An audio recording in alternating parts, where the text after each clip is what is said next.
MIM के रियासती सदर इम्तियाज जलील ने जामनेर में एक नौजवान की हुजूम के जरिए हलाकत पर शदीद तशवीश का इजहार किया।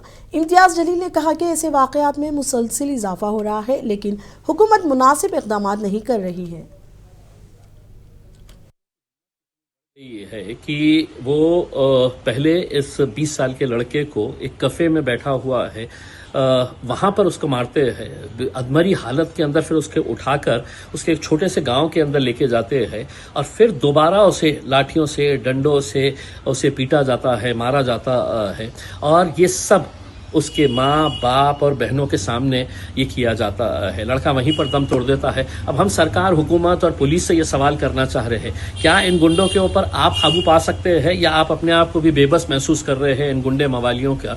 हर कुछ महीनों के बाद हमको खबर आती है कि साहब ये यहाँ पर एक मॉब लिंचिंग का केस हो गया है, वहाँ पर इस लड़के को मार दिया गया है। तो आखिर ये कब तक चलने वाला है ये गुंडागर्दी का राज?